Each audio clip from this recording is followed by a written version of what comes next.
अगर धर्मांतरण विरोधी कानून, एंटी लफ्ज़ियात कानून संपूर्ण देश के अंदर अगर लागू हो जाएगा तो आपको दिक्कत क्या है? मैं बुनवेद बंसल जी की तरह पेपर पे झूठ लिखकर नहीं लाया हूँ कि भाई इन्होंने एक ना फहरिस्त मुझे तैयार बताओ कर इसमें रखी है कौन-सा झूठ और ये है? हर चैनल पे आप बैठकर बताओ कहते हैं कौन-सा उसको, झूठ है? मैं चैलेंज हर के साथ कह चैनल रहा पे हूँ। रटते हैं। मैं चैलेंज के भाई साथ कह सुन रहा हूँ, लो मैं यार डेट भी मेरी बता बात, सकता हूँ इसमें आपको। लफ्ज़ियात किसी कानून में तैयारी डिफाइन करके है बैठा क्या? करो मेरे साथ में, अरे मेरे लफ्ज़ियात साथ में लफ्ज़ियात तैयारी तो करके बैठा लफ्ज़ियात करो। मेरे साथ ओह! हवा आप हवाई बातें नहीं चलेंगी आप विनोद हवाई, बंसल, हवाई, हवाई, हवाई। हवा अरे मुझे हवाई बताओ बातें नहीं लफ्ज़ियात क्या चलेंगी। है? कुरान ये कहता है ला इकराहा फिद्दीन, तीसरे पारे की आयत है, दीन में कोई जबरदस्ती नहीं है। अगर कोई लालच देकर या किसी को डरा धमकाकर या किसी दूसरे तरीके से किसी को इस्लाम में लाता है, कुरान उसको इस्लामिक काम नहीं मानता। हम तो वो संस्कृति को मानने वाले हैं जिसमें सर्वे भवन्तु सुखिनः सर्वे सन्तु निरामया की बात होती है। लफ्ज़ियात के लिए फँसाने के लिए एक लड़की को फँसाना है, तो मेरठ का साकिब जब अमन बन जाता है, आगरा का इकराना रवि बन जाता है, रांची का रकीबुल जो है रंजीत बन जाता है, सीकर का इमरान कबीर बन जाता है, आखिरकार जो बरेली का खालिद अमन बन जाता है, मेरठ का फैजल सोनू बन जाता है। जो अल्लाह को ना माने, अरबी जबान में उसको कहते हैं कि ये अल्लाह का इनकार कर रहा है, काफिर है। यानी काफिर है। अल्लाह को इनकार कर 30 देने सेकंड में वाला काफिर है। तो इस हिसाब से तो आप ये कह रहे हैं कि बाकी किसी मजहब का कोई अस्तित्व ही नहीं है।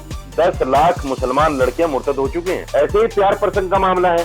प्यार जब तक सही चलता है, सही रहता है, जब प्यार में बिगाड़ आता है, वो मेरे ऊपर लाछन लगाएगी, मैं उसके ऊपर लाछन लगाऊंगा। मैं तो ये कहता हूं कि अगर इस्लामिक कानून के मुताबिक सजा दे दी जाए 2, 4, 5, 10 लोगों को, तो बुराई खत्म हो जाए देश से।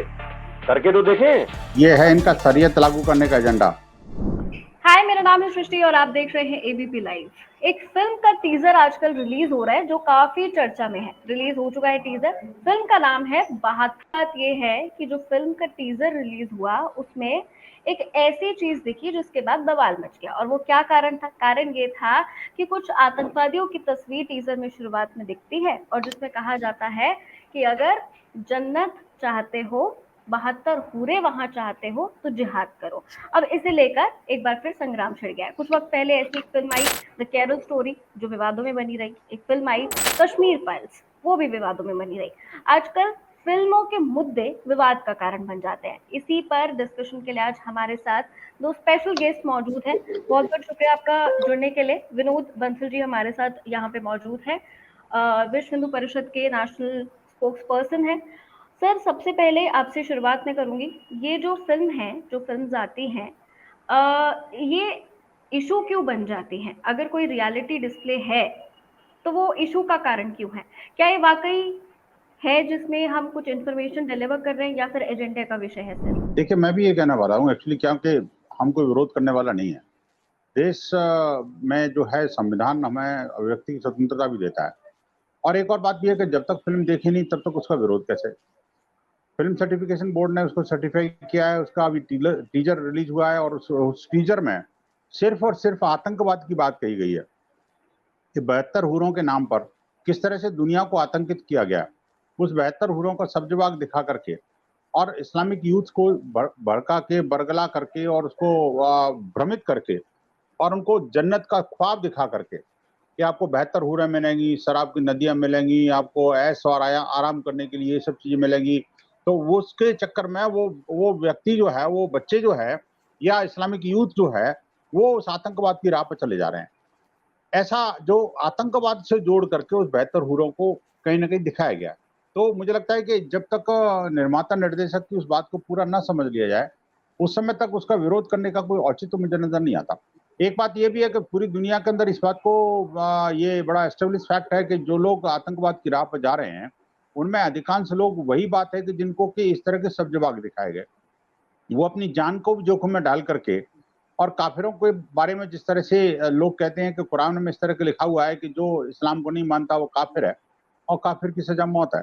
और इस तरह की बातें जो कर के और काफ़िरों के विरुद्ध भड़काया जाता है और ये भी कहा जाता है कि अगर आप काफ़िरों को मारोगे तो वो उसका सवाब जो है वो जन्नत है और जन्नत में बेहतर हूरें मिलेंगी, आपको शराब की नदियाँ मिलेंगी, आपको ये मिलेगा, आपको ये मिलेगा। इस तरह के सब्ज़बाग दिखा कर के उन यूथ को का जो ब्रेन वॉश जो किया जा रहा है, संभवतः इसी विषय को लेकर के मूवी होगी। मैंने तो देखी नहीं, टीज़र में वो सब पता नहीं लगता। लेकिन अगर आतंकवाद के विरोध में कोई मूवी बन रही है तो मुझे लगता है इसको दुनिया के किसी व्यक्ति को उसको स्वागत करना चाहिए और आतंकवाद की राह में अगर ऐसा हो रहा है, तो निश्चित रूप से जो भी मतपंथ संप्रदाय के मानने वाले हैं, चाहे वो किसी भी मतपंथ संप्रदाय के हों, उनको इस बात का समर्थन करना चाहिए कि हाँ, आतंकवाद समाप्त होना चाहिए। अगर ऐसा कुछ समाज में हो रहा है तो उसका विरोध करना चाहिए। समाज में इस बात का एक व्यापक एक जन चेतना भी जागृत होनी चाहिए, जिससे लोग जो आतंकवाद की राह में जाने वाले लोग हैं या जो आतंकवाद फैलाने वाले लोग हैं, उन पर अंकुश लगाया जा सके। जी, तो इसी विषय में चर्चा के लिए हमारे साथ मोहम्मद साजिद रशीदी जी भी मौजूद हैं। वो प्रेसिडेंट हैं इमाम एसोसिएशन के।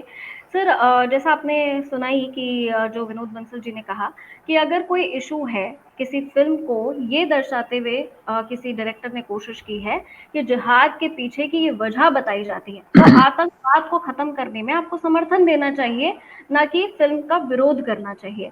तो सर, सबसे पहले तो आप ये बता दीजिए कि कितनी सच्चाई है इस बात में? क्या ऐसा है कि जिहाद के बाद 72 हूरें मिलेंगी और इस तरीके से जो है यूथ को बलगराया जाता है, ऐसा है? देखिए, 2-3 चीजें इसमें समझने की हैं, और मैं समझता हूं कि जो मैं कहूंगा उसको समझा जाएगा, उसको अन्यथा नहीं लिया जाएगा। नंबर 1, इस्लाम में जो जिहाद का मतलब है वो ये मतलब नहीं जो आजकल कश्मीर के नाम पर या पाकिस्तान के नाम पर या आईएसआई के नाम पर ये जो कुछ हो रहा है, ये जिहाद नहीं। इस्लाम में इसको जिहाद नहीं कहते, ये इस्लाम से बिल्कुल अलग चीज है। लेकिन इस्लाम का नाम इस्तेमाल करके ये सब कुछ किया जा रहा है, हम इसको बिल्कुल कंडम करते हैं और करते आए हैं। इस्लाम में जिहाद का जो कॉन्सेप्ट है वो अटैक नहीं है, वो दिफा है। यानी अगर कोई आपके ऊपर अटैक करता है तो आप उसको रोको, और उस रोकने में अगर आपकी जान चली जाए तो आपको जन्नत मिलेगी। अटैक करने में अगर जन्नत में जान जाए तो उसमें जन्नत का वादा नहीं है, ना कुरान में न हदीस में है। बल्कि कुरान में तो ये कहा गया, अगर आपने किसी एक इंसान को मार दिया बिला वजह के तो ऐसा है जैसे आपने पूरी इंसानियत को मार दिया, ये कुरान में कहा गया है। दूसरी बात, जहां तक आतंकवाद की बात है, देखिए आतंकवाद सबके लिए बुरा है, और मैं क्या सारी दुनिया जानती है इस बात को कि जो आतंकवादी हैं उनकी सोच ये तो हो सकती है अपने आप में कि साहब हम इस्लाम का काम कर रहे हैं, लेकिन इस्लाम के मानने वाले जब उनको बार बार कंडम कर रहे हैं तो वो इस्लामिक नहीं हो सकती। ये आतंकवाद है, हम बार बार कहते हैं ये आतंकवाद है, आतंकवाद है। और अगर इस तरह की कोई फिल्म बन रही है, मैं तो कम से कम उसका विरोध नहीं कर सकता, वो होना चाहिए, लोगों के सामने आना चाहिए। लेकिन जहां तक बात है कि जन्नत है, जन्नत में क्या मिलेगा, वो देखिए मेरी आस्था है। आस्था क्या है? जो दुनिया के अंदर अच्छा काम करके जाएगा। अच्छा काम मीन्स ये है किसी की जान ना ले, किसी को गाली ना दे, किसी को बुरा भला ना कहे, किसी की जमीन ना दबाए, किसी का पैसा ना दबाए, किसी को नाहक सताए नहीं, किसी के ऊपर कूड़ा करकट ना डाले, अपनी गली में मोहल्ले में सबके साथ प्यार के साथ मोहब्बत के साथ रहे। जो आदमी अच्छे काम करके जाएगा, अच्छे कर्म करके जाएगा, उसको जन्नत मिलेगी। और जन्नत हमारी आस्था के मुताबिक एक ऐसी जगह है जिसमें जो भी इंसान चाहेगा उसको वो मिलेगा। सिर्फ हूरें नहीं, हूरों के अलावा बहुत सारी चीजें हैं जो जन्नत में मिलने वाली हैं और मिलेंगी। बहुत अच्छी कही है, उस पे मैं वापस जरूर आऊंगी, बट विनोद बंसल जी कुछ कहना चाह रहे हैं, पहले उनकी बात सुन लूं, उसके बाद मैं जी जी जी। देखिए, मौलाना जी ने बहुत सारी बातें कही। ये जो इस्लाम के बारे में जितनी बातें कह रहे हैं, वो चुपड़ी चुपड़ी बातें सुनने में तो अच्छी लगती हैं, काश ये सच भी हों। लेकिन मैं कह रहा हूं कि जो बेहतर हूरें हैं, वो बेहतर हूरें क्या हैं, और बेहतर हूरों का सब जवाब दिखा करके वो इस्लामिक यूथ को क्यों बरगलाया जाता है? आखिरकार क्या जन्नत में वाकई किसी ने कुछ देखा है कि वहां ऐसी कुछ चीजें मिलती हैं क्या? और तीसरी बात यह कि देखिए, जो इस्लाम की अच्छाइयां और वो बुराइयां, जो हमें उस पर चर्चा नहीं करनी चाहिए, वो आप ज्यादा बेटर वे में जानते होंगे।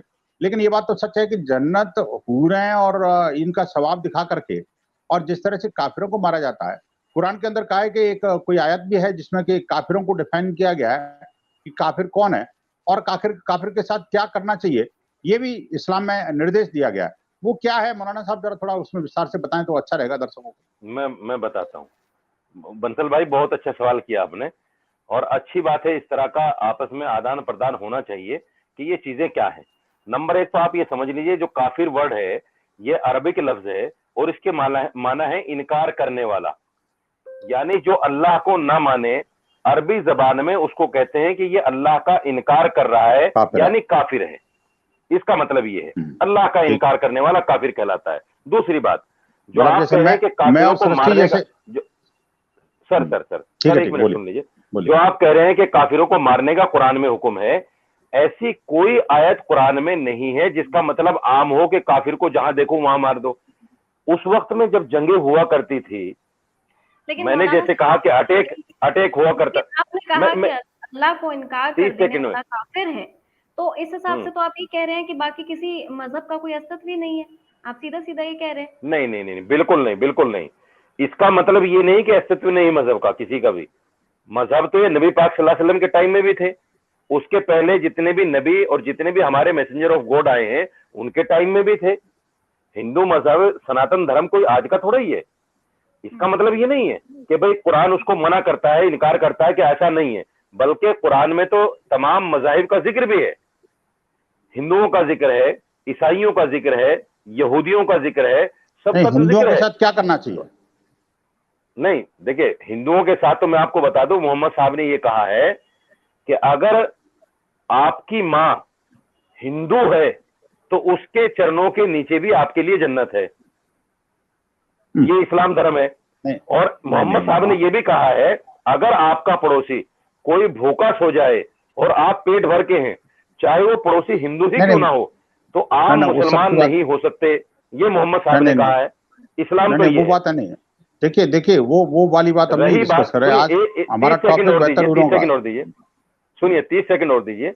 आपने जैसे कहा कि जो सब्ज बाग लड़कों को दिखाया जाता है, इस्लाम में अगर कोई बम्बार बन के अपनी जान ले ले और दूसरे की जान ले ले, उसे जन्नत मिल ही नहीं सकती। इस्लाम में ऐसा कोई कॉन्सेप्ट ही नहीं है। लेकिन ऐसा हो तो रहा है ना जी, वो क्यों हो रहा है? मौलाना अगर हो रहा आखिरकार है तो कौन वो कर रहा है? इस्लाम के विरुद्ध गलत है। अगर नहीं, वो हो अगर रहा है मगर तो क्यों? इस्लाम के अलग है, वो नहीं, इस्लाम से अगर उसका कोई लेना आप देना नहीं है। आप भी एक नेशनल टीवी चैनल पे बैठ करके ये कह रहे हैं कि अगर मगर हो रहा है, ये तो बहुत बड़ी विचित्र विडंबना है देश के अंदर। दुनिया के अंदर जो है ना, जो जितने भी खून खराबा हो रहा है, दुनिया के अंदर जो आतंकवाद चल रहा है, पैगंबर के नाम पर आतंकवादी संगठन बने हुए हैं, इस्लाम के नाम पर आतंकवादी संगठन बने हुए हैं। आखिरकार जैसे मोहम्मद किसके नाम पर बन रहा है? आखिरकार सारे दुनिया के मुसलमान इकट्ठे होकर के उनका बहिष्कार क्यों नहीं करते? उनको उनको उनका उनका विरुद्ध फतवा क्यों नहीं जारी करते? आखिरकार जितने भी इस्लामिक कंट्रीज हैं, तो 56 से ज्यादा इस्लामिक कंट्रीज हैं, वो अपने यहाँ एक रेजोल्यूशन पास करके और उनको इस्लाम से खारिज क्यों नहीं करते, जो भी आतंकवाद चला रहे हैं? तो ये कहीं ना कहीं जो है, देखिए, काफिर की डेफिनेशन जो आप बता रहे हैं ना जी, उसको दोबारा से आपको स्पष्ट करना पड़ेगा कि आखिरकार काफिर कौन है और उन काफिरों के साथ क्या करना चाहिए। ये कुरान क्या कहती है, ये बताइए ना आप। बता तो रहा हूं, आपको बताया तो है मैंने। अगर आप उसको समझना ना चाहें तो वो अलग बात है।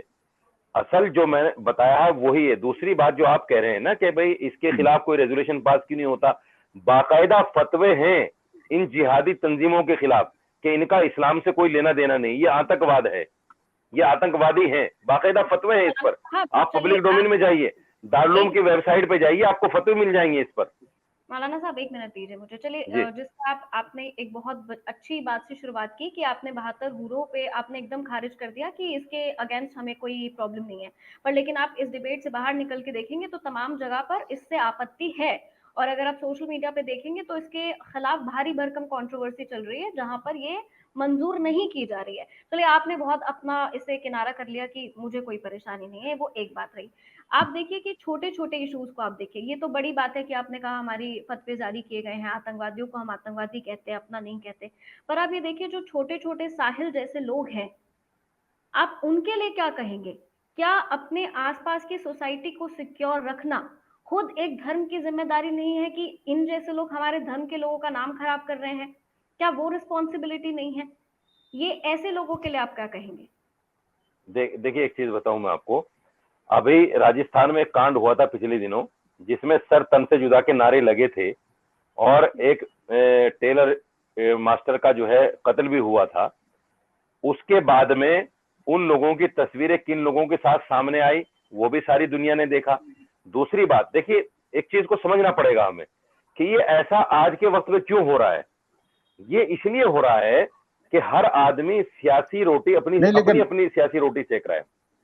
मैंने तस्वीरों की विनोद बात भाई, छोड़ दीजिए, आप उसने बोलिए। सीधा से एक मिनट विनोद भाई, सुनिए, मैं कह रहा हूँ आप एक मिनट बोलिए। रुकिए। आप मैं कह रहा हूँ कि जो मैं कह रहा हूँ, आप जो कन्हैया लाल की बात कर रहे हैं, उस कन्हैया लाल ने तो खुद कहा है कि मैं पैगंबर मोहम्मद के जो उनके साथ जो हुआ, उनकी जो बेजा हुई है या उनका जो अपमान हुआ है, उसका बदला लेने के लिए मैं इसका कत्ल कर रहा हूं, और कत्ल किया और इसके बाद प्रधानमंत्री को भी मारूंगा मैं, तो मेरा बस चलेगा। तो आप देखिए कि इस तरह की बातें पैगंबर के नाम पर हो रही हैं, और आपने एक बार भी नहीं कहा कि भाई नहीं, ये पैगंबर ऐसा नहीं था, या पैगंबर के नाम पर जो सरपंच जुदा की गैंग पूरे देश के अंदर जा रहे थे। मुझे बात तो करने दो भाई साहब, मुझे बात तो करने दो। आपका नंबर है, आप भी बोल लीजिए। मैंने कन्हैया लाल के मर्डर करने वालों को क्या अच्छा कहा कभी? आप मेरे साथ इतनी डिबेट पे बैठते हैं, मैंने क्या कहा कि उन्होंने अच्छा किया? बिल्कुल नहीं कहा। नहीं, ऐसे ही आपको शंभू रेगर को भी शंभू रेगर को भी बुरा कहना चाहिए, जिसने एक मुसलमान का इसलिए कत्ल कर दिया और उसकी लाश को जला दिया क्योंकि वो मुसलमान था ना जी। आप तो शंभू रेगर को बाकायदा मान सम्मान दे रहे हैं, आप तो उसके फेवर में जलसे जुलूस निकाल रहे हैं। आप तो उन लोगों के फेवर में भी जलसे जुलूस निकालते हैं जो बिल्कुल, सुनिए, बिल्किस बानो के जो रेपर थे, एक मिनट सुनिए, बिल्किस बानो के जो रेपर थे उनको बीजेपी सरकार ने छोड़ दिया। 11 लोगों ने बिल्किस बानो के साथ रेप किया, कोर्ट में साबित हो गया, और गुजरात सरकार ने उनको छोड़ दिया। आप उनको बुरा नहीं कहते? नहीं, बात टॉपिक से हम पॉलिटिकल हो गया। अगर आपको बुरा कहना पड़ेगा तो पॉलिटिकल हो गया। देखिए, जो एक नहीं बुरा नहीं, देखिए वो तो कोर्ट ने छोड़ा है, उसके बारे में नहीं है, वो विषय अलग है। उसमें नहीं छोड़ा, गुजरात सरकार ने छोड़ा है। गुजरात सरकार ने छोड़ा है भाई साहब, अगर आपकी जानकारी में ना हो। अरे गुजरात, आपको नहीं पता, सुप्रीम कोर्ट के आदेश पर गुजरात सरकार ने छोड़ा। गुजरात सरकार ने छोड़ा है। नहीं, सुप्रीम कोर्ट ने नहीं छोड़ा। अरे भाई, सुप्रीम कोर्ट के आदेश के बिना तो कोई कोर्ट से छूट ही नहीं सकता जेल से, कैसी बात कर रहे हो आप? लेकिन खैर, ये डिबेट का टॉपिक नहीं है, एंकर बार इंटरप्ट कर रही है। मैं कह रहा हूँ, देखिए उसमें आपको उनकी बुराई करनी पड़ेगी। नहीं, बुराई वाली बात नहीं है, तो बुरा, देखिए जो बुरा है वो तो बुरा है ही है, उसमें बुराई करने वाली क्या बात है? मन से विनोद भाई, जब तक हम मन से बुरे को बुरा नहीं कहेंगे, चाहे वो मेरी तरफ हो चाहे आपकी तरफ हो, अच्छा नहीं हो सकता उस वक्त तक। अच्छा जब ही होगा जब हम अपने भाई को भी बुरा कहेंगे अगर वो बुरा कर रहा है। नहीं बोलो ना भैया, बेहतर बुरा क्या है? अगर मुसलमान है तो वो गंदा है, अगर मुसलमान है तो वो बुरा है, अगर हिंदू है तो वो बुरा नहीं। चाहे ISI के साथ खुफिया एजेंसी को खुफिया मालूमात देते हुए पकड़ा जाए तो भी बुरा नहीं है। हिंदू कभी आतंकवादी राह पर नहीं जा सकता, ये और वो हिंदुत्व के नाम पर कोई आतंकवाद नहीं फैला सकता, जिस तरह से पूरी दुनिया की शांति को मंग कर जी। हिंदू अभी जो है 11 लोग बजरंग दल के पकड़े गए ISI के साथ में, जो खुफिया इत्तलात देश की दे रहे थे। आप उनको बुरा नहीं कहेंगे, आप उनको बुरा नहीं कहेंगे। पब्लिक में देख लीजिए। मौलाना, बेकार की बातें नहीं करो। मिलेगी जो सिर्फ आप दोनों को अपना पक्ष रखने दे रही हो और खुद शांति से आपकी बात बैठ के सुन रही हो। मेरी बस आप दोनों से छोटी सी रिक्वेस्ट है कि जो इशू है जिसपे हम बात कर रहे हैं उससे हम इधर उधर ना हो। बिल्किस बानो का जो इशू है वो पॉलिटिकल भी बना और बहुत कुछ हुआ, और गलत को हम गलत कहेंगे, और नेशनल मीडिया पे कुछ गलत आ गया, जब उस पे एक्शन हुआ वो चीज अभी भी प्रोसेस में है कोर्ट के, ठीक है, उस पे हम एक अलग चीज बात करेंगे। ये बात हम जो कर रहे हैं वो विषय से काफी अलग है। मैं वापस अपने टॉपिक को दोहरा देती हूँ कि इस टॉपिक पे हम बात कर रहे थे, एक टॉपिक पे हम बात कर रहे हैं वो बहुत सेंसिटिव है, क्योंकि आप ये देखिए ये सीधा सीधा मानसिकता से जुड़ा हुआ विषय है। आप क्या चीज आज केटर कर रहे हैं अपने यूथ में, कल वो आपको दिखाई देगा। तो आज जो आप बो रहे हैं, कहते हैं ना आप फ्यूचर में उसे काटेंगे, तो आज अगर आप सही चीज नहीं बोएंगे तो शायद उसका खामियाजा भुगतेंगे। आप पाकिस्तान का हाल देख लीजिए, जिस आतंकवाद को कभी उन्होंने पनाह दी थी, आज उसका खामियाजा खुद पाकिस्तान भुगत रहा है। तो कल को यही चीज हम ना देखें, इस सेंसिटिविटी के चलते हम इस मुद्दे पे बात कर रहे हैं। वापस घूम फिर के मेरा मुद्दा यही है कि अगर इस तरीके से आप सोच के देखिए कि आज अपने यूथ को आप बता दें कि 72 हूरें मिलेंगी और जन्नत मिलेगा और ये सब करने के लिए आप जिहाद कीजिए, आप लव जिहाद का एजेंडा चलाइए, या इस तरीके की बात आज चलेगी, तो कल को हमारा देश कैसा दिखेगा, माहौल कैसा होगा, ये हमारे लिए सेंसिटिविटी का इशू है। इसलिए मैं एक बार वापस आप दोनों से रिक्वेस्ट है कि वापस इसी मुद्दे पे हम बात करेंगे।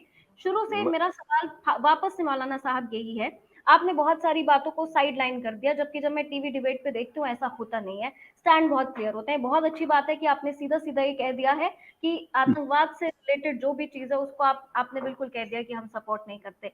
पर जो फैक्ट्स हैं, आज भी मैं पढ़ रही थी, गाजियाबाद से एक मामला सामने आया, ये आज की बात नहीं है, ये हर रोज का है। और मुझे लगता है कि 4-5 साल मुझे हुए हैं इस मीडिया इंडस्ट्री में, जब से मैं आई हूँ, शायद ये लगातार मैं खबरें पढ़ती हूँ कि धर्मांतरण का आज एक केस आ गया। तो इस तरीके के बहुत सारे केसेस हैं जो मुझे लगता है रोजाना सुनाई देते हैं। तो क्या वाकई इस पे ध्यान देने की जरूरत है? क्या मुस्लिम कम्युनिटी भी ये सोचकर इस पे ध्यान दे रही है कि नहीं, ये ऐसा नहीं होना चाहिए, हमारे धर्म को बदनाम करने की ये कोशिश है?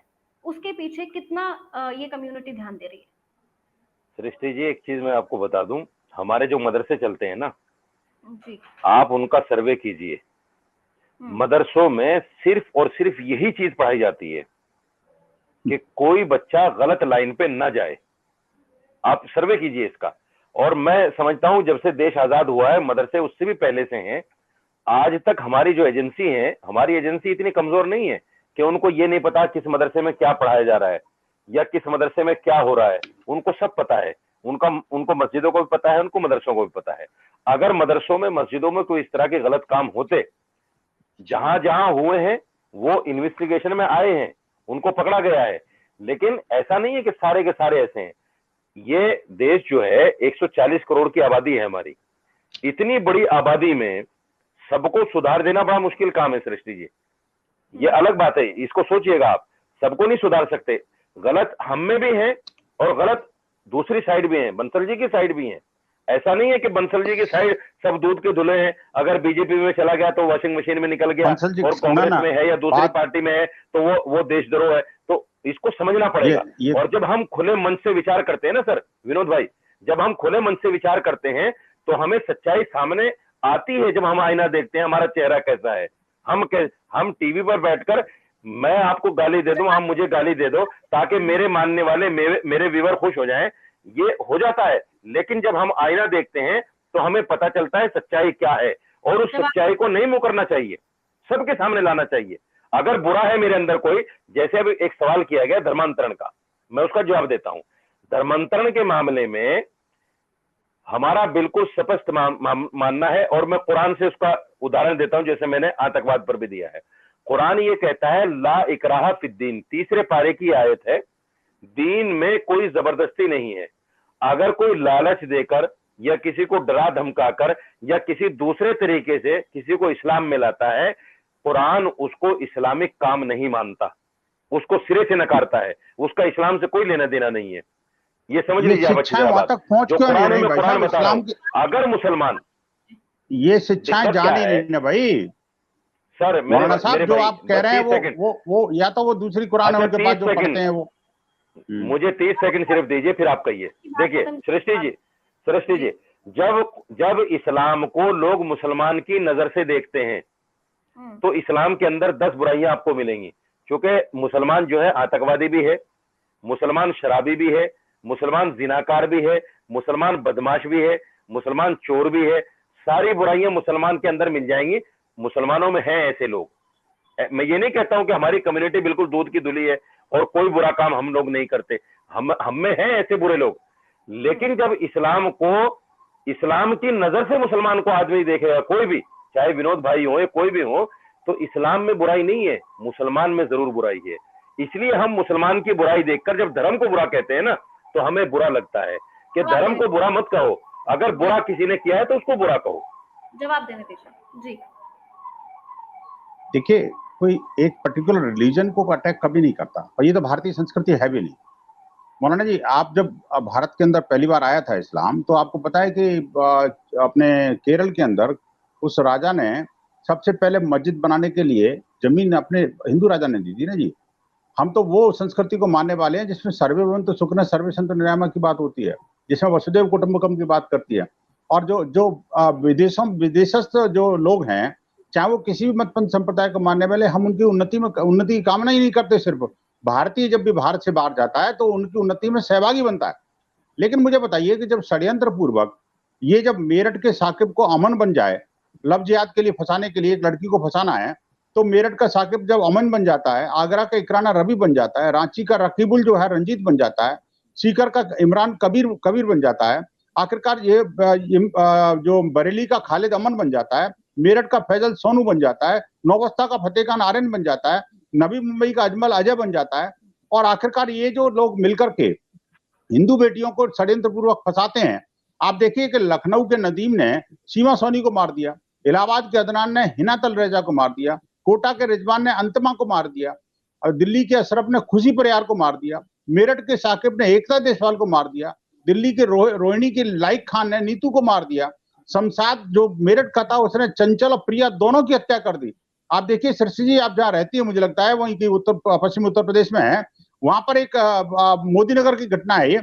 ये जो है ना, प्रिया और चंचल दोनों माँ बेटी साथ में रहती थी, उनको फंसाया पहले और उसी बेडरूम के अंदर बेड को उठा करके और मार करके उसी के अंदर गाड़ दिया था।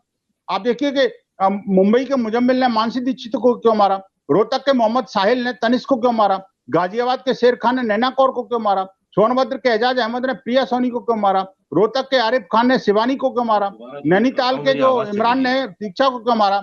आप देखिए कि बिजनौर के शहजाद ने बबली रानी को क्यों मारा, मोहाली के बारिश ने वर्षा चौहान को क्यों मारा। ऐसी एक लंबी फहरिस्त है मेरे पास, और अभी हमने 512 केसेस की लिस्ट अभी और तैयार की जो लव जिहादियों की है। आप देखिए ये तो वो कहानी है सृष्टि जी जो कि मीडिया में हाईलाइट हो गई, प्रोमिनेंटली टेकन है। आप ये जो बातें मैंने बताई हैं, ये लगभग 2 दर्जन केसेस हैं, अभी 3 दर्जन केसेस हैं, जिनमें से कुछ ही मैं पढ़ पाया हूं आपके समय की बाध्यता के कारण। आप देखिए कि ये जो केसेस हैं, इनमें हिंदू लड़की को फंसाया गया और जानबूझकर को उसको षड्यंत्र पूर्वक उसके साथ व्यभिचार किया गया और उसकी हत्या कर दी गई। देखिए ये तो मैंने वो 2-3 दर्जन केसेस के जिक्र किया है जो कि मीडिया में हाईलाइट हुए, जिन बेटियों की नृशंस हत्या कर दी गई, टुकड़े टुकड़े गैंग ने टुकड़े टुकड़े कर दिए गए। और इसके अलावा अनगिनत केसेस हैं जहां पर के हिंदू बेटियों को षड्यंत्र पूर्वक गुड्डू, पप्पू और मोनू इस तरह के नाम रख करके, हाथ में कलावा बांध करके, माथे पर टीका लगा करके और तमाम तरह के सब्जबाग दिखा करके हिंदू लड़कियों को फंसाया जा रहा है, उसको धर्मांतरित किया जा रहा है, उसके बाद उसको व्यभिचार किया जा रहा है और उसके बाद अंततोगत्वा उसका या तो मर्डर कर दिया जाता है और या फिर उसको आतंकवाद की राह पर धकेल दिया जाता है, या तीसरा विकल्प यह है कि वो लड़की मर मर के जीने को मजबूर होती है। आप देखिए कि इसके लिए कौन जिम्मेदार है। कोई एक केस नहीं, 2 केस नहीं, 1000 केस नहीं, सैकड़ों केसेस हैं, हजारों केसेस है बल्कि। और आप देखिए केरल के तो सरकार ने स्वयं असेंबली के अंदर इस बात को स्वीकार किया कि इस तरह के जो केसेस हैं वो लाखों के केस में। अभी द केरल स्टोरी में तो खुद का इसमें 32,000 केसेस हैं। ठीक है, नंबर पे किसी को ऑब्जेक्शन हो सकता है, लेकिन केसेस हैं तो सही ना, कोई तो षड्यंत्र पूर्वक कर रहा है ना। मौलाना साहब आप इस्लाम को कितना ही अच्छा बताएं, मैं भी उसको कोई, मैं ये नहीं कह रहा कि बहुत बुरा है, लेकिन मैं कहता हूं इस्लाम अगर अच्छा है तो उसकी अच्छाई जा क्यों नहीं रही। आखिरकार वो बच्चे इस आतंकवाद की राह पर क्यों भेज रहे हैं, जा रहे हैं, आखिरकार हिंदू बेटियों को क्यों फंसा रहे हैं, उनको धर्मांतरण का एजेंडा क्यों चल रहा है, आखिरकार ये जो पहचान छुपा करके और ये जो षड्यंत्र क्यों चल रहे हैं। जब आप कह रहे हो इस्लाम इतना अच्छा है, उसके दीन में बहुत सारी चीजें अच्छी हैं, अच्छा होगा, लेकिन वो अच्छाई आखिरकार आप जैसे कह रहे हैं कि उन अच्छाइयों को आप नीचे तक लेके क्यों नहीं जा रहे। मैं एक और बात कहता हूं, इसमें जब हिंदू लड़की मुसलमान के पास जाती है तो इतनी सारी यातनाएं सहन करनी पड़ती हैं। क्या कोई एक भी केस आप बता सकते हैं जहां पर कि मुसलमान लड़की आई है, हिंदुओं में भी, जब कोई मुसलमान लड़की हिंदू से विवाह करती है और उसके किसी हिंदू ने कोई छलपूर्वक बलपूर्वक उसको धोखा दे करके, उसको अपनी पहचान छुपा करके मुसलमान मन के उसकी शादी की हो और उसका इस तरह से जो बलात्कार, हिंसा और आतंकवाद की राह पर धकेलने वाला काम या धर्मांतरण का काम किया हो, एक भी केस नहीं मिलेगा। तो आखिरकार हिंदू समाज को और ईसाई समाज को इसके लिए या गैर मुस्लिम को टारगेट करने का काम क्यों हो रहा है। इसके पीछे सीधा सीधा वही सोच जो काफिर वाली है, वही सोच जो जिहादवादी है, वही सोच जो जन्नत वाली है। ये तीनों की तीनों चीजें सामने आ रही हैं। प्रत्येक कई सारे केसेस में मुसलमान लड़के इस बात को एडमिट कर चुके। और देखिए उत्तर प्रदेश के अंदर इतना कठोर कानून होने के बावजूद भी वो केसेस रुकने का नाम नहीं ले रहे, लगातार हो रहे हैं, पुलिस भी एक्शन ले रही है, लेकिन आप लोगों की तरफ से कोई ऐसा मैकेनिज्म नहीं है जो उन लड़कों को बोल सके। उल्टा आप क्या कर रहे हैं, आप कह रहे हैं कि आतंकवाद के हम खिलाफ हैं, लेकिन मुझे बताइए कि जब वलीउल्लाह को सजा होती है उम्र कैद की, और वो छोटे मोटे कोर्ट द्वारा नहीं, इलाहाबाद हाई कोर्ट द्वारा, तो आखिरकार जमीयत उलेमा हिंद इस बात को तुरंत उसी दिन क्यों रिएक्ट करता है कि हम उसको सुप्रीम कोर्ट तक पहुंचाएंगे। एक आतंकवाद के लिए, आतंकवादी मानसिकता के लोग जो इस्लाम को अपने आप को एक आइडियल मानते हैं, वो आखिरकार क्यों खड़े हो जाते हैं भाई। मौलाना साहब आपके लिए सवाल जो है संक्षेप कर देती हूँ। तो मुद्दा यही है कि जब इतने सारे केसेस सामने आते हैं, उस चीज को एक्नॉलेज आप अभी यहाँ बैठ के कर रहे हैं, लेकिन उसके खिलाफ कोई एक्शन क्यों नहीं लिया जाता। उसके अलावा क्या होता है कि जब आवाज उठाई जाती है तो विद्रोह जरूर शुरू हो जाता है, ऐसा क्यों हो रहा है। देखिए एक चीज समझ लीजिए, आवाज उठाना अलग चीज है जो हम हर प्लेटफॉर्म से उठाते हैं, एक्शन लेना अलग चीज है। हिंदुस्तान के संविधान में ऐसा कोई प्रावधान नहीं है कि अगर मेरा बेटा आतंकवाद की राह पे निकल गया तो मैं उसको गोली मार दूं, ऐसा कोई प्रावधान नहीं है। मैं उसको समझा सकता हूँ, मतलब नहीं है कि लेकिन- आप गोली मार मैं लेकिन उसको सिर्फ काफिर को तो समझा गोली सकता मार हूँ। सुन देते लीजिए, ना, सुन लीजिए मेरी बात। वो आपकी आप जिम्मेदारी होगी। बंसल भाई, आपके अंदर एक कमी है, आप बीच में बोलते हैं। मैं देखो कितनी शांति से सुनता हूँ आपको, आप मुझे भी सुनिए ना, नहीं, वो तो इसी शांति के सृष्टि साथ जी सुनिए। बोल रहे हैं, सुनिए, मैंने नहीं बोला। अब सुनिए। नहीं, आपने भी बोला, अब सुनिए। आपने कहा काफिर को तो मार देते हैं। जितने उदाहरण आपने दिए हैं, मैं इससे ज्यादा उदाहरण होंगे। 10 लाख मुसलमान लड़कियां मुर्तद हो चुके हैं। और जब हिंदू मुर्तद सेना मतलब क्या प्रेस होता है? कॉन्फ्रेंस करके ये कहती है, अब फिर बीच में बोल नहीं, रहे क्या हैं होता है? आप, सुन लीजिए ना। नहीं, बोला ना, मुर्तद समझ में नहीं आएगा तो बोलना पड़ेगा ना। हिंदी का मैं चैनल बता आप रहा हूँ मुर्तद ना। बोल रहे हो तो मुझे कैसे पता लगेगा? अरे बता रहा हूँ ना भाई साहब, सुन तो लीजिए। आप चुप रहोगे तभी तो बताऊंगा। मुर्तद का मतलब होता है इस्लाम से हिंदू बन जाना, उसको कहते हैं मुर्तद। तो अब सुनिए अच्छी बात है, तो हिंदू बैक तो होना सेना चाहिए। नामक एक तंजीम, फैक्ट पे बात नहीं करेंगे। फिर आप बोल रहे हैं, ये क्या तरीका भाई बंसल भाई? सुन लो ना, सुनने की क्षमता भी रखो ना। मैंने कितना धैर्य से आपको सुना, आपने सारा झूठ बोला लेकिन मैंने सुना, मैं बीच में तो रिएक्ट नहीं किया मैंने। बताओ ना, बोल रहा हूँ कोई एक बात तो बताओ कि गलत था। आप बताओ इसमें कौन सा केस गलत था? बंसल जी चुप होते हैं आप शुरू हो जाती हैं, आप चुप होते हैं बंसल जी शुरू हो जाते हैं। मैं तो नहीं बोल पाऊंगा ऐसे बोलने का। मैं आपसे सिर्फ इतना कह रही हूँ कि आप अपनी बात को उदाहरण के साथ रखें, क्योंकि एजेंडा जो है डिस्कशन का यही है कि टीवी डिबेट नहीं है कि यहाँ पे हम कुछ भी बात करें। मैं चाहती हूँ कि लोगों तक फैक्ट्स पहुंचे। अगर आपकी बात सही है तो आपकी सही बात पहुंचे, पर लेकिन फैक्ट्स के साथ पहुंचे। बहुत बड़ा नंबर आप कह रहे हैं, कह रही हूँ मैं। हाँ बिल्कुल, मैं बहुत बड़ा नंबर कह रहा हूँ और ये पब्लिक डोमेन में है सारी चीजें। मैं बुनियाद बंसल जी की तरह पेपर पे झूठ लिख कर नहीं लाया हूँ कि भाई इन्होंने एक फेरिस्त तैयार कर रखी है और ये हर चैनल पे बैठकर कहते हैं। कौन सा झूठ है? मैं चैलेंज के साथ कह रहा हूँ, मैं चैलेंज के साथ कह रहा हूँ, मैं डेट भी बता सकता हूँ इसमें आपको। अरे भैया सुनो, आपने झूठ बोला है ना, दिक्कत मैं आपको डेट बताऊं क्या? जो झूठ बोलता है उसको दिक्कत होती है। नहीं, मैं डेट बताता हूँ। रुको सृष्टि जी, मुझे जरा डेट बताने दो, इनको पता लगेगा। कम से कम लखनऊ के नदीम ने जो सीमा सोनी को मारा था अक्टूबर 2019 में मारा था। सुनो, प्रूफ देखो, प्रूफ देखो, 2 साल से। अरे प्रूफ देखो भाई साहब, काफिरों को थोड़ा समझ लो। हर टीवी चैनल पे ये फहरिस्त सुनाते हैं। अरे मौलाना, बात तो सुनो। अरे मैं तो पिछले 3 साल नहीं 30 साल से झेल रहा हूँ भैया। सारी झूठी है, इसलिए इस बोलना पता है। बताओ ना, इनमें से मुझे एक केस बता दीजिए, चैलेंज कर रहा हूँ मैं, चैलेंज कर रहा हूँ। सारे केसेस में से एक भी केस झूठा हो तो बताओ ना, आखिरकार बताओ ना। इलाहाबाद के अदनान ने जब हिना तलरेज को मारा था, वो दिन था 5 जुलाई 2017। अब आपको बताता हूँ, अशरफ ने, दिल्ली का अशरफ ने जब खुशी परार को मारा था 12 जुलाई 2019 को। सृष्टि जी मैं ऐसे नहीं बोल पाऊंगा। तो बोलो, बताओ, तत्य के साथ बताओ। आप 10,000 अकेले से बताओ ना। देखिए, इसको वेरीफाई भी हम जरूर करेंगे मौलाना साहब। झूठ मत करो ना। पर मौलाना साहब, मेरी बस यही रिक्वेस्ट है कि जो भी आप बात कर रहे हैं उसको अपने जिम्मेदारी से कहिए कि मैं कह रहा हूँ तो वो फैक्ट। आप लोग तो ये बोलने नहीं दे रहे हैं मुझे जिम्मेदारी से, तो जब बोलूंगा ना, जब बोलने देंगे। ये तो बोलने नहीं दे रहे हैं। एक बात कहता हूँ, बोल जाते हैं बीच में। बात कही क्योंकि देखिए, मैं एक तथ्य बताता हूँ आपको। तथ्य ये है, एक आदमी की अगर एक आंख खराब है, अगर उसको काना बोल दोगे ना तो वो चिढ़ जाएगा। हालांकि है वो काना, लेकिन चिढ़ जाएगा। क्यों काना बोल दिया मुझे? अब सुनिए मेरी बात जी, अब मेरी बात सुनिए जी। बुराई कहाँ होती है? मैंने पहले भी कहा, बुराई वहां होती है जब मैं ये कहूं कि साहब मेरे अंदर तो सारे दूध के धुले हैं और सारी कमी विनोद बंसल के समाज में है, विनोद बंसल के धर्म मानने वाले लोगों में, वहां बुराई होती है। दर्जन भर केसेस गिनाए यार, आप जरा 2-4 केस बना दो। अरे 2-4 केस तो गिनाओ यार, झूठ क्यों बोल रहे हो? अच्छा, इन्हीं से सुन लो भाई। विक्टिम कार्ड बोलो, तुम ही बोलो। अभी विक्टिम कार्ड खेल जाएंगे। अरे कोई उदाहरण बताओ ना। मैंने 2 दर्जन केस बताए, आप जरा 2-4 केस बताओ। करने का विनोद बंसल, ये कोई तरीका डिबेट करने का? 2 मिनट दे दीजिए। ये कोई तरीका डिबेट करने का करनी है जी मौलाना साहब। आपके अंदर सभ्यता नहीं है, आपके अंदर कल्चर नहीं है। आप समाज आगे कल्चर समझने की क्षमता नहीं है। अब समाज पे आ गए, कल्चर सिखाएंगे हिंदू समाज को। उदाहरण बताओ ना विनोद बंसल जी। 2 मिनट। आप ही सबसे बड़े हिंदू हैं, आपके अलावा कोई हिंदू नहीं है। मौलाना साहब जी हिंदू नहीं है, बताओ ना। अरे गोल मोल बातें मत करो, उदाहरण बताइए। शेर खान ने क्यों मारा नैना को? बताओ ना। इनकी जबान को बंद करेंगे आप जब ही तो मैं बोलूंगा मोहतरमा, मैं कैसे बोलूं बताओ।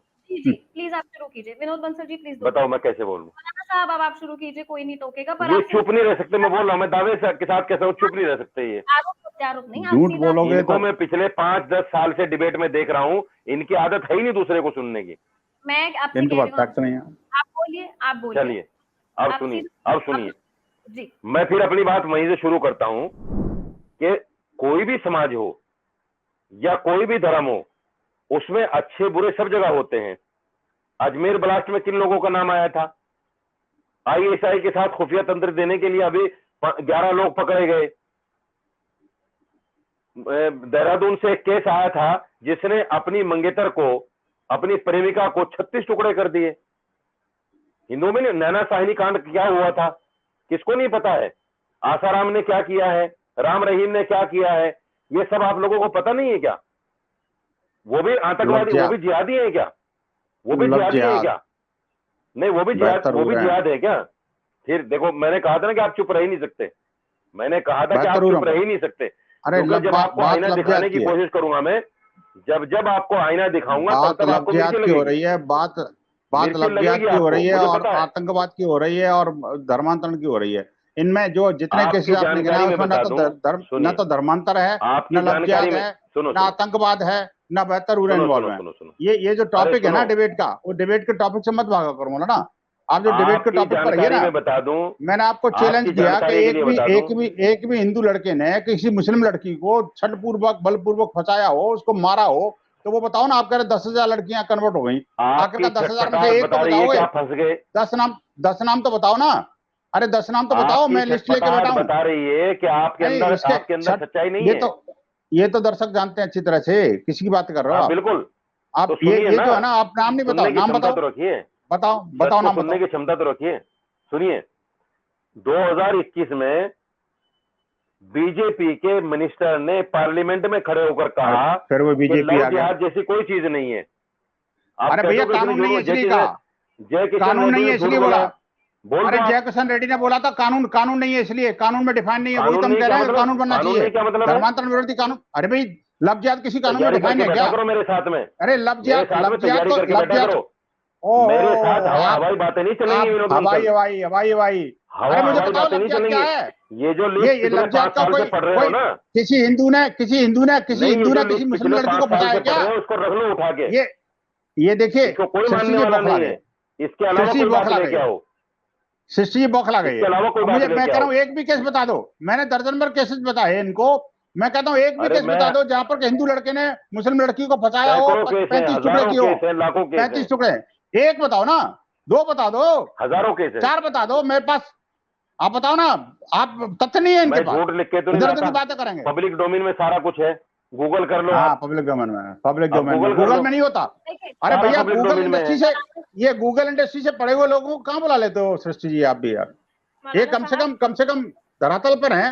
अभी तो कुरान की बात कर रहे थे और दूसरी बात आपने देखा सच्चे की बात कर रहे थे।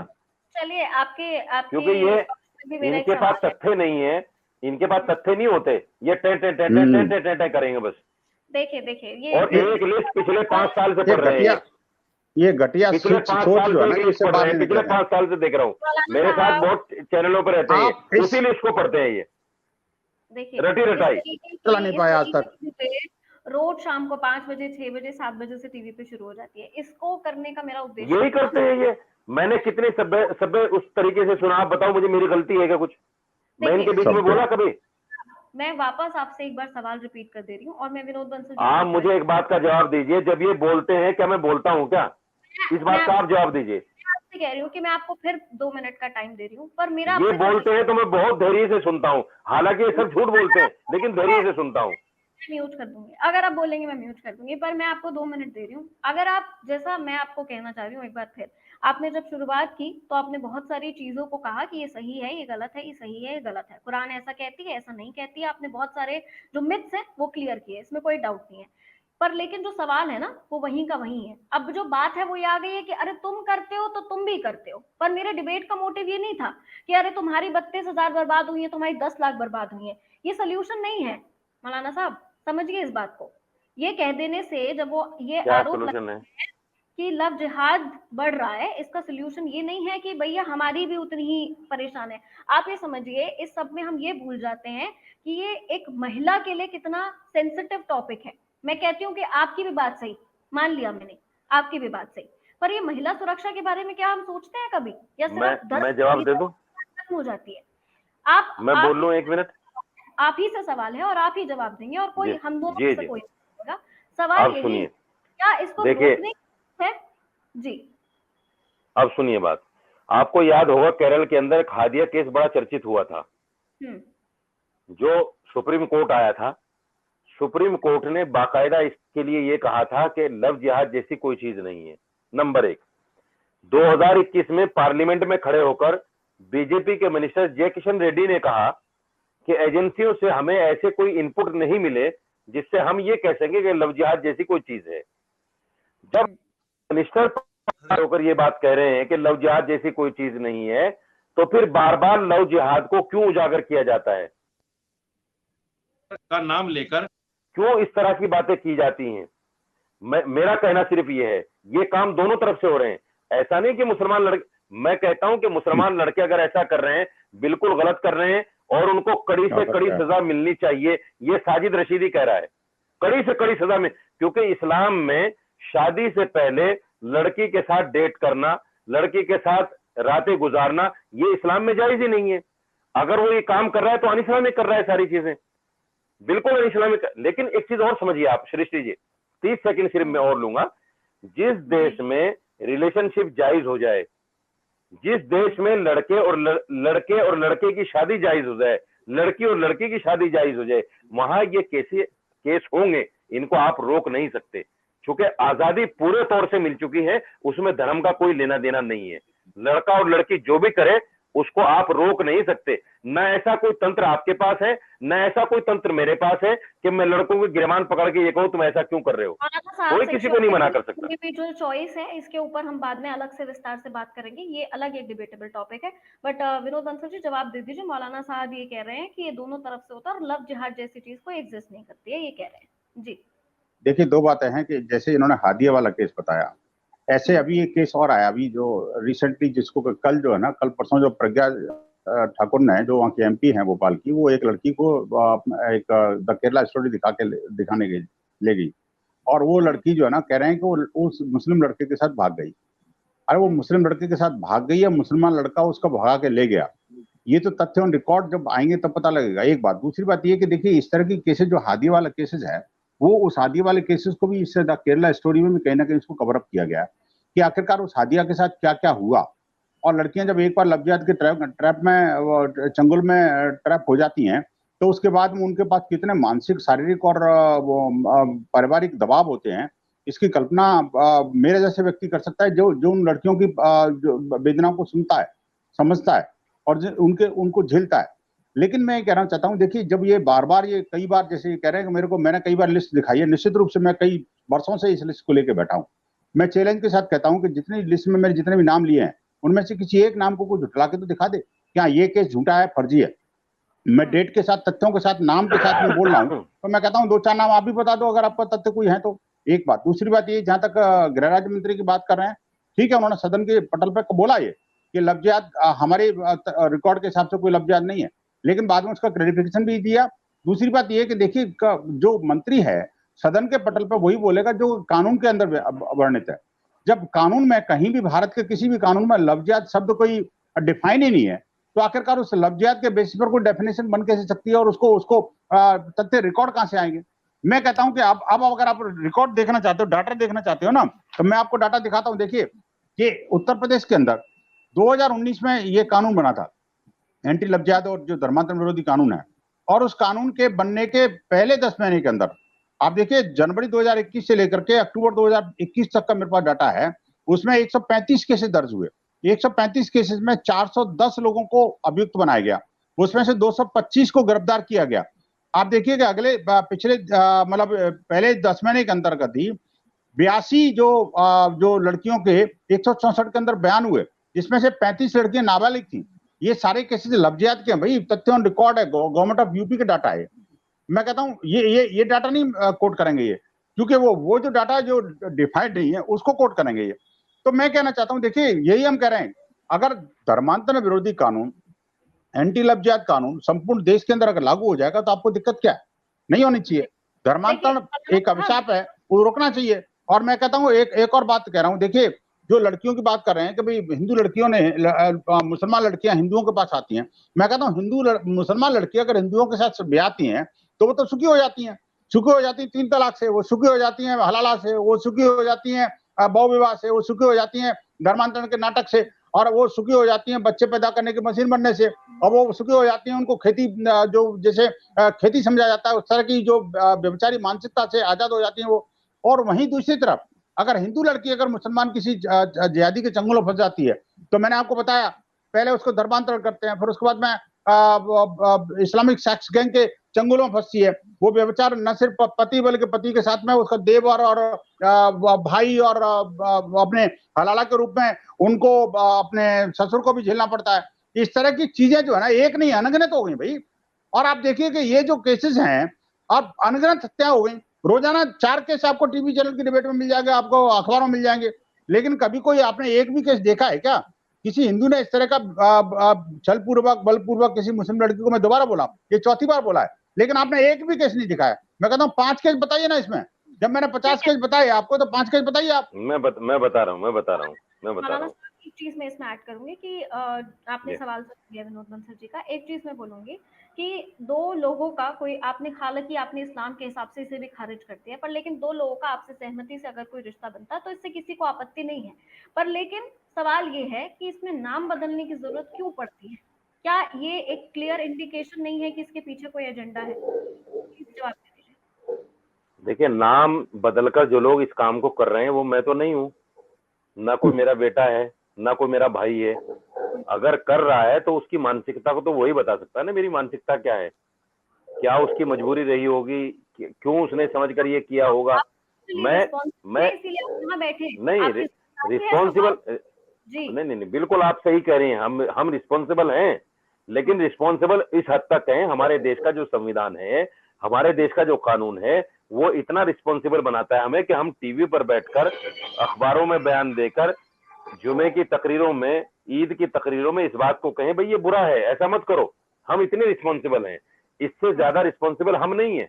अगर हम इससे ज्यादा की कार्रवाई करने की हिंदुस्तान में सोचेंगे और ये सोचेंगे कि हम जो हमारा लड़का रेप कर रहा है हम उसको संसार करें, हम उसको 100 कोड़े मारने की बात करें, अगर मुसलमान लड़का चोरी कर रहा है तो उसका हाथ काट दिया जाए, तो हिंदुस्तान जैसे मुल्क में ये पॉसिबल नहीं है, ये इस्लामिक देश में पॉसिबल है।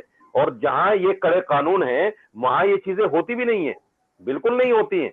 इस्लामिक देशों में अगर कोई चोरी करता है उसका हाथ कटता है, मौलाना साहब चोरी नहीं होती है। हिंदुस्तान का कानून अभी काफी दुरुस्त है, बट मैं सुनिए मेरी बात पूरी नहीं हुई जी, मेरी बात अभी पूरी नहीं हुई।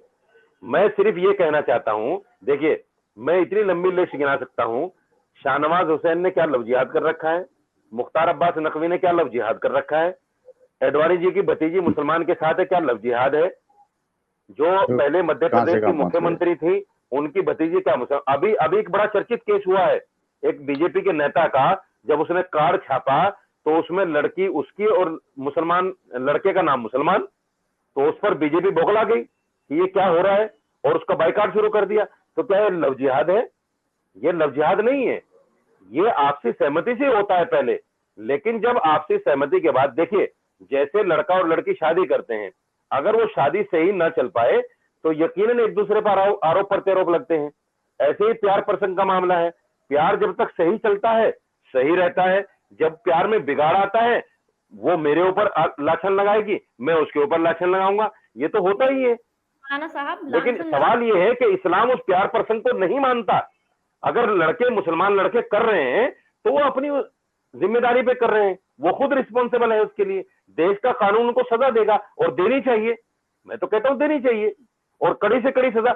मैं तो ये कहता हूं कि अगर इस्लामिक कानून के मुताबिक सजा दे दी जाए 2, 4, 5, 10 लोगों को तो बुराई खत्म हो जाए देश से।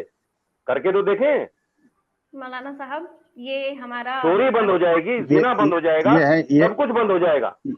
ये है इनका शरीयत लागू करने का एजेंडा।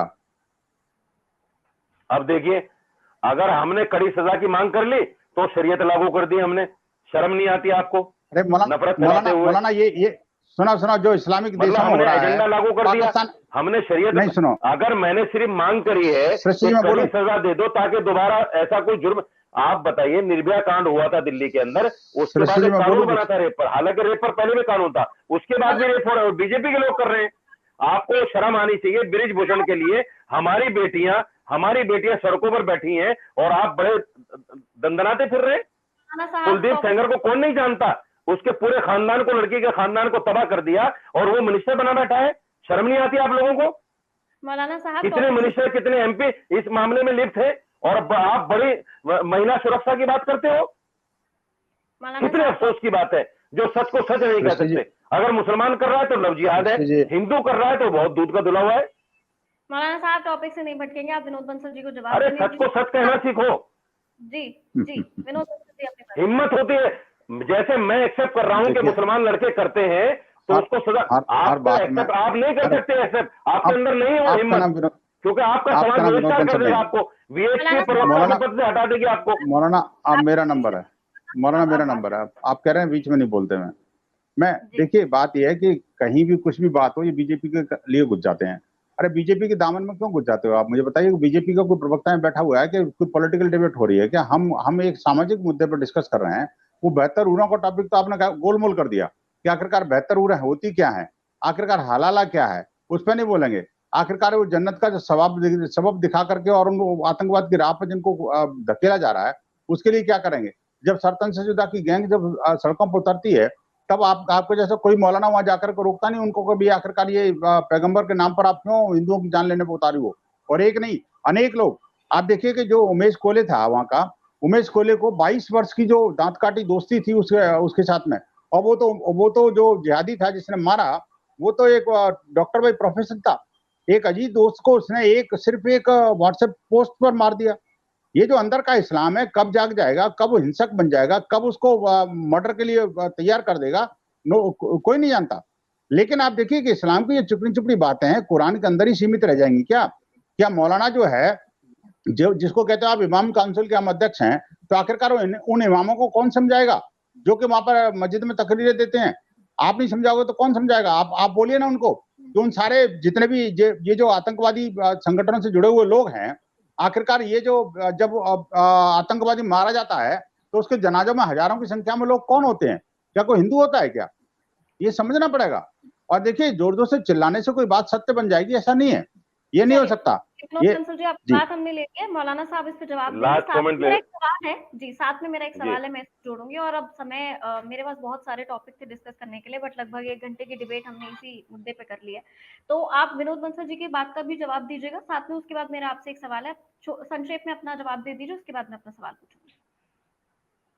देखिए जहां तक बात समझाने की है, अभी हरिद्वार के अंदर एक वो सभा हुई थी, आयोजन हुआ था सभा का, उसमें किस तरह से मुसलमानों को काटने और मारने की बात हुई, सारे देश ने देखा है।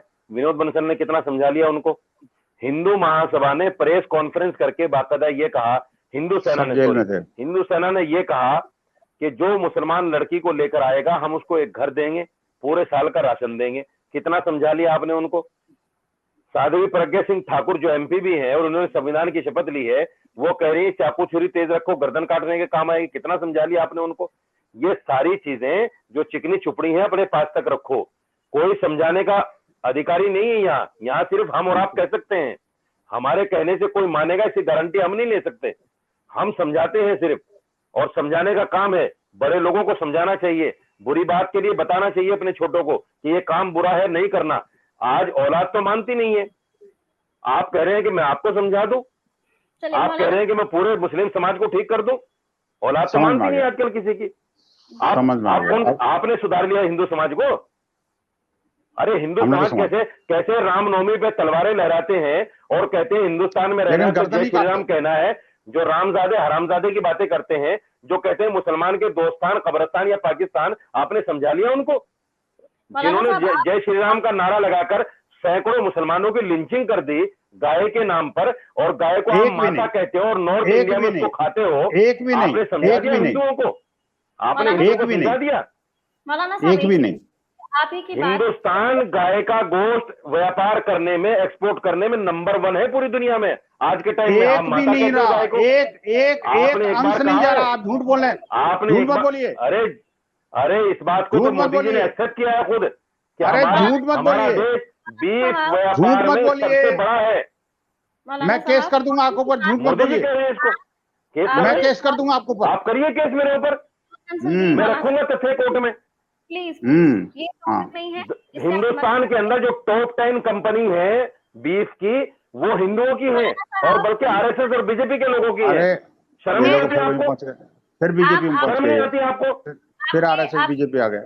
गाय को माता कहते हो और गाय को एक्सपोर्ट कर रहे हो, मौलाना शर्म आनी साहब, चाहिए। बेवकूफ आदमी, ये बेवकूफ आदमियों को कैसे बैठा लिया नहीं, मैडम आपने? सुनिए, बहुत गलत बात है। हाँ, आईना दिखा दिया ना, जब नहीं, सत्य क्या मैं नहीं तो है तो बेवकूफ सत्य नहीं, दूंगा? बातचीत झूठ नहीं बोल आईना करके, दिखा दिया ना। झूठ बोल करके, झूठ बोल अलकबीर पता करके इस तरह किसकी की है बातें करो। कंपनी? 2 मिनट अलकबीर आप- कंपनी पता किसकी है? अरे मौलाना साहब, गोश्त, मौलाना साहब, विनोद बंसल जी, 2 चुप मिनट। रहिए, आईना देखने के लिए हिम्मत चाहिए। ये सारे टॉपिक्स हम्म। के पार्ट नहीं है, पर लेकिन मौलाना साहब आप ही के जो सवाल हैं उनमें मैं एक सवाल जोड़ते हुए विनोद बंसल जी से एक सवाल कर रही हूँ। विनोद बंसल जी, अभी बहुत सारे ऐसे बयान पिछले दिनों सामने आए। इसमें एक बयान नसरुद्दीन शाह का बहुत पॉपुलर हुआ। बयान ये था कि आजकल देश में इस्लामोफोबिया का माहौल बन गया है, यानी कि बस कोई मुसलमान को किसी तरीके से भी आप कुछ कह दो या उनसे नफरत करने का एक बहाना चाहिए। ये उनका बयान था। और इस्लामोफोबिया को लेकर आजकल काफी सारी बातें कही जाती हैं। आसपास के अड़ोसी पड़ोसी देशों में भी ये काफी ट्रेंडिंग है। तो क्या आप देखते हैं इस तरीके से कि इस्लामोफोबिया नाम की चीज को आप देखते हैं इसकी कोई एग्जिस्टेंस, वाकई कोई डर है इस्लाम से? ये डर अगर होता तो आपकी टीवी चैनल के डिबेट पर एक बहुसंख्यक समुदाय का प्रतिनिधि, उसको एक अल्पसंख्यक, तथाकथित अल्पसंख्यक समुदाय का व्यक्ति इस तरह से घूर घूर करके, आंखें तरेर करके और जोर से बोलने की हिम्मत करता कोई? आप मुझे बताइए कि ये जो हिंदू फोबिया तो है, लेकिन क्या है कि इनका वर्चस्व है यूएन जनरल असेंबली में, तो वहां उन्होंने प्रस्ताव पारित कर दिया। आप देखिए कि जिस इस्लाम के नाम पर दुनिया भर के अंदर जो आतंकवादी संगठन चलते हैं, जिस पैगंबर के नाम पर जो आतंकवादियों का महिमा मंडन होता है, और जिस पैगंबर के नाम पर भारत के अंदर भी सरतन से जुदा की गैंग सरेआम घूमती है, तो वो जो है वो उन पर कोई बोलेगा नहीं। ये जो जिनका नाम आपने लिया, वो वही अवार्ड वापसी गैंग के सदस्य हैं। ये वही लोग हैं जो कि अजमल कसाब को जब फांसी की सजा होती है तो उस समय ये मेमोरेंडम लेके जाते हैं और हमारी सर्वोच्च न्यायालय का को रात को 3 बजे तक जगाते हैं कि नहीं, ऐसे लोगों को फांसी नहीं होनी चाहिए। आप देखिए आतंकवादियों को पालने का काम, उनको प्रश्रय देने का काम, उनको प्रशिक्षण देने का काम, उनको संरक्षण देने का काम, और ये जो लफ्जियात, धर्मांतरण, लैंड जिहाद और ये जो वक्फ बोर्ड के माध्यम से जो प्रॉपर्टीज को कब्जाने का काम कौन कर रहा है आखिरकार?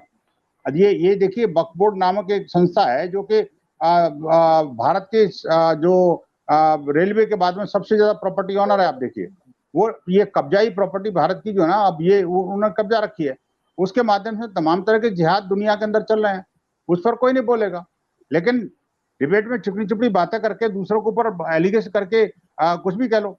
लेकिन मैंने जो दृष्टांत दिए उनमें से एक भी दृष्टांत तो नहीं दे पाए, गोल गोल बातें करके।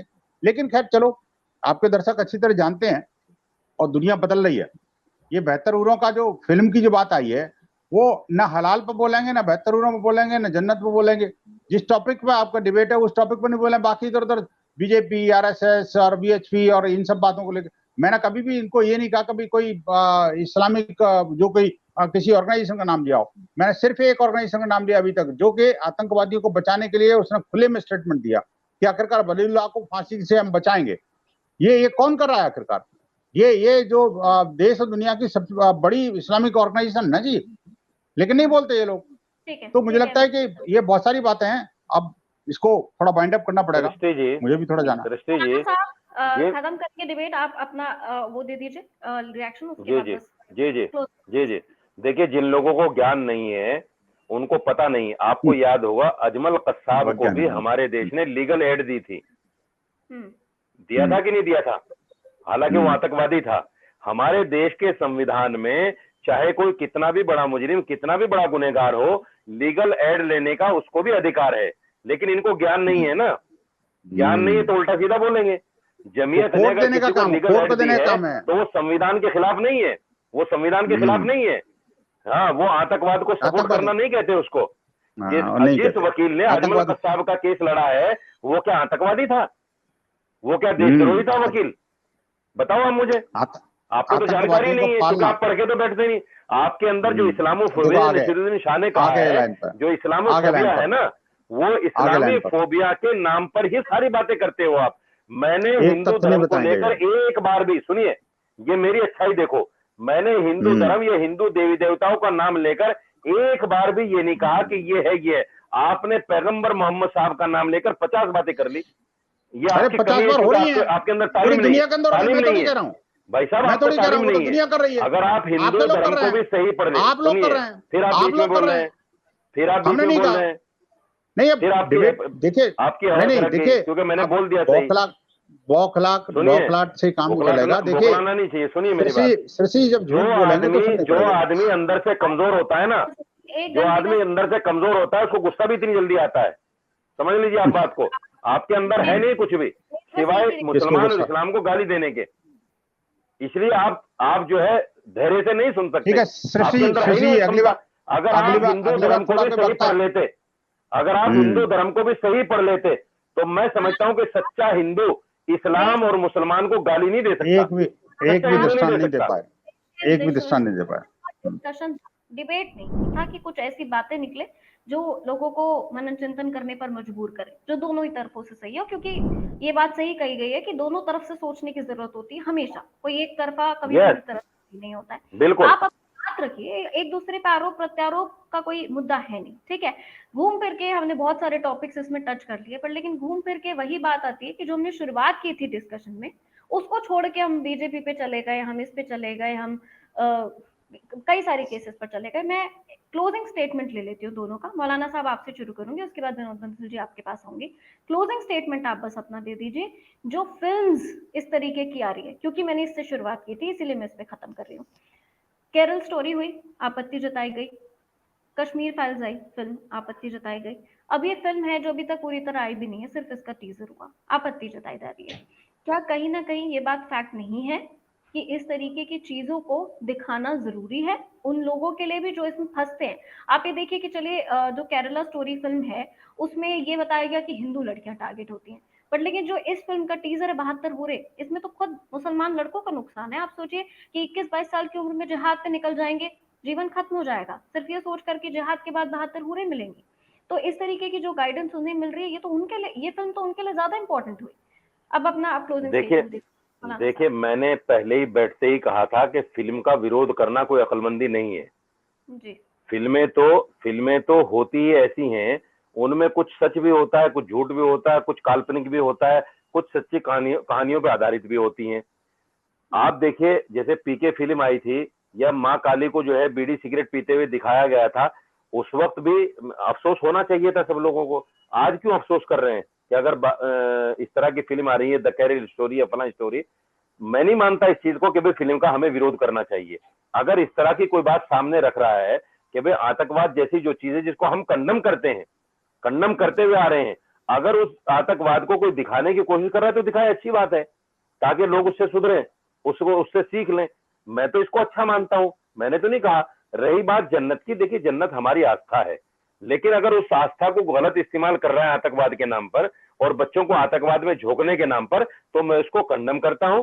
और इतना कंडम करता हूं कि ऐसे लोगों के लिए जो सजा होनी चाहिए देश के कानून में, उससे कड़ी से कड़ी सजा उनको मिलनी चाहिए जो लोग इस तरह का काम कर रहे हैं। मेरा मानना तो सिर्फ ये है। और जब हम खुले मन से बात करते हैं, जब हम सिर्फ ये सोचकर बात करते हैं ना कि साहब मेरा दामन तो साफ है, कमी तो बंसल के अंदर है, वहां गड़बड़ हो जाती है। हमें अपनी कमियों को, अपने चेहरे को आईने में देखना चाहिए कि हमारे अंदर कमियां कितनी हैं। दूसरे को बुरा कहते हुए जब आदमी एक उंगली करता है ना, तो 3 उंगलियां हमारी तरफ भी होती हैं। ये अक्लमंदी की बात है, सोचने की बात है। लेकिन कुछ लोगों का मन बन गया कि मुझे साजिद रशीदी क्योंकि मुसलमान है, इसको गाली देनी है, बुरा भला कहना है क्योंकि ये मुसलमान है। ये इस्लामोफोबिया है आज के टाइम में। और विनोद बंसल जी इसके अलावा कर ही नहीं सकते कुछ भी। ये अपने आप को कभी भी एक भी, जैसे मैं खुले दिल से एक्सेप्ट कर रहा हूं कि ये गलत है जो कर रहे हैं, ये एक भी बात को एक्सेप्ट नहीं करे पूरे उसमें, देख लिया आपने, डिस्कशन क्योंकि इनके अंदर हिम्मत ही नहीं है। को। जी, हेल्दी डिस्कशन के साथ ही विनोद बंसल जी, आप अपना आखिरी कमेंट दे दीजिए। जी। देखिए, बात यह है कि कुछ लोगों का चरित्र और चित्रण ऐसा होता है कि वो कभी कहीं कहते कुछ और हैं और करते कुछ और हैं, पढ़ते कुछ और हैं और दिखता कुछ और है, दिखाते कुछ और है। ये जो स्थितियां हैं, परिस्थितियां जो बन रही है ना, ये बड़ी घातक है। अगर आदमी कोई सीधा सीधा जो कुछ कहता है ये वही बना करता रखी रहे है तो आप ठीक लोगों है, ने, लेकिन देखिए बीच में कौन बोला ये आप लोगों ने बना रखी है। हाँ, बीच में कौन जब बोला? आप किसी को बुरा मैंने भला कहोगे तो मैं रिएक्शन तो आएगा उसका। मैं नहीं बोला बीच में, आपका नाम नहीं लिया मैंने, आपका नाम नहीं लिया। कि चोर की दाढ़ी में चिन्ह का क्यों आ गया? मैं ये कहना चाहता हूँ, देखिए बात यह है कि एक जनरलाइज बात है कि आखिरकार जो है ना, अगर इस्लाम इतना अच्छा है, निश्चित रूप से अच्छा होगा, फिर आप इस्लाम पे बात लेकिन कर रहे उसको हैं, प्रचारित करने के आप बाद बार बार प्रचारित इस्लाम करने पे की क्यों बात बात क्यों कर करते रहे हैं? हैं? आप मुसलमान पे देखिए बात मैं करो ना, भाई, प्रॉब्लम आप में वही है, मुसलमान पे बात करो, प्रॉब्लम इस्लाम पे क्यों बेहतर बात होना कर रहे हो की है। बार बार? आपको बेहतर इस्लाम के होना क्या अलावा है? कोई नजर बेहतर नहीं होना आता? किसका कंसेप्ट है? आपको बीमारी हो गई इस्लाम की, भाई बेहतर होना का आपको कंसेप्ट बीमारी कहाँ हो से गई आया? इस्लाम की। बेहतर होना का क्यों कंसेप्ट बार कहाँ बार से आया? इस्लाम की इस्लाम बात का करते कहाँ हो? का है? आप मुसलमान की बात करो ये ना, यार किसी लोगों मुसलमान अगर गलत कर रहा है बोलो मुसलमान ये गलत है। कैसे? आप अरे इस्लाम को बार बार इस्लाम क्यों बुरा मुसलमान की भला बात कह नहीं रहे कर हैं? रहा। ये शर्म नहीं आती आपको? बेहतर होना आप तो कहाँ से हिंदू भी आई? नहीं लगते मुझे। ये बेहतर होना कहाँ से आई? अनपढ़ बेहतर होना आदमी कहाँ से आई इस बताओ तरह ना। की बातें कर रहा है बार बार, नहीं देखो, जाहिल आदमी ये कैसे बदतमीज आदमी इस्लाम को बोला बार जाता बार है? बुरा भला कहने की देखिए कोशिश कर रहा है। अरे सृष्टि मुसलमान बुरा है तो मुसलमान को बुरा कहो, इस्लाम सृष्टि कहाँ से आ गया बीच बोलने में? का अधिकार नहीं है तो मैं निकल जाता हूँ। बात खत्म हो ये गई है, डिस्कशन खत्म हो गया नहीं, मौलाना ये अनपढ़ साहब। आदमी जाहिल आदमी बार बार इस्लाम को क्यों बुरा भला कहता है?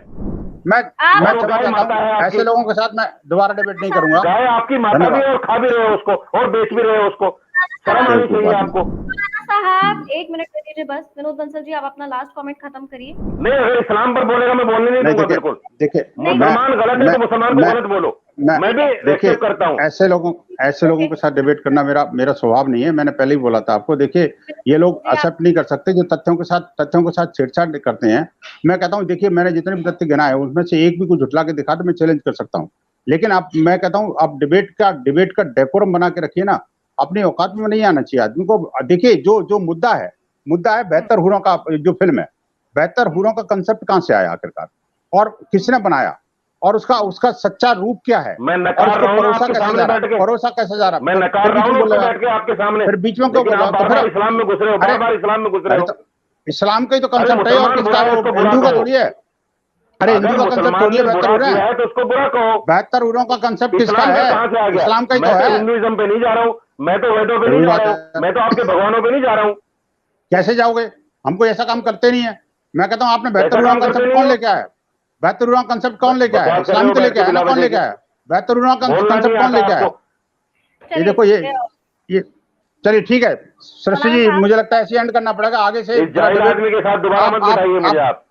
मौलाना साहब विनोद बंसल जी, बहुत सारी बातों पे हमने डिस्कशन किया। इस तरीके से डिबेट को खत्म नहीं करना चाहिए। खैर, आप दोनों की बात बहुत अच्छे से हमने सुनी भी और ये जनता तक भी जाएगी। नहीं, मैंने कोई गलत बात कही हो हिंदू धर्म के खिलाफ तो आप मुझे बताओ। अरे बेहतर हूरें कहाँ से आई? मैंने हिंदू धर्म का नाम नहीं लिया। बेहतर और ये हूरें आदमी कहाँ से शुरू से आई? बैठकर इस्लाम ने ये कर दिया। बेहतर हूरें कहाँ से आई? अरे बेहतर हूरें कहाँ से आई? हलाल कहाँ से आया? हलाला कहाँ से आया?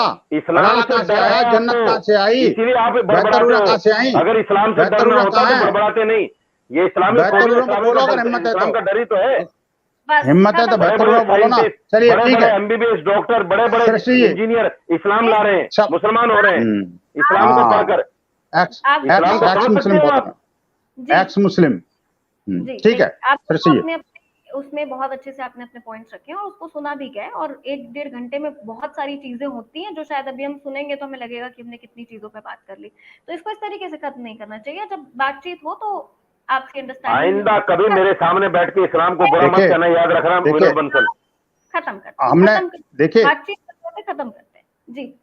आपने कहा था कि दूसरे का ऑडियो बंद करूंगे तब बात करूंगे। मेरी ऑडियो बंद कर दी थी आपने उस समय जब इन्होंने बोला था। तो अब मैं कह रहा हूँ बीच में ये भी ना बोला है। देखिए जो सच्चाई है उसको मेरे सामने कभी बुरा मत कहना, मेरी आस्था को चोट मत पहुंचाना। मैं फिर कह रहा हूँ आपसे, उंगली नीचे कर लो। मैंने कभी आपकी आस्था को चोट नहीं पहुंचाई। उंगली नीचे कर लो। मैंने कभी आपकी आस्था को बुरा नहीं कहा। हिंदू समाज को धमकी देने की कोशिश मत करिए। पूरे 1 घंटे के अंदर 50 बार मेरी आस्था को चोट पहुंचाई है। अरे बेहतर होना कहाँ से आई? इसी को इस्लामी फोबिया कहते हैं। फिर बोल गए इसी को इस्लामी फोबिया कहते हैं। को ठेस पहुंचाना नहीं है, प्लीज आप इसको इस तरीके से मत देखिए। एक टॉपिक पे डिस्कशन हो रहा है, यहाँ पे किसी के आस्था को ठेस पहुंचाने के लिए डिस्कशन नहीं हो रहा है। तो इसको हम यहीं पे खत्म करते हैं। आप दोनों का बहुत बहुत शुक्रिया हमारे साथ इस डिबेट में जुड़ने के लिए। Thank you. और मुझे आपका पता नहीं, पर मुझे जरूर उम्मीद है कि दोबारा किसी और अच्छे टॉपिक के साथ हम बातचीत के लिए जरूर जुड़ेंगे। बहुत बहुत शुक्रिया।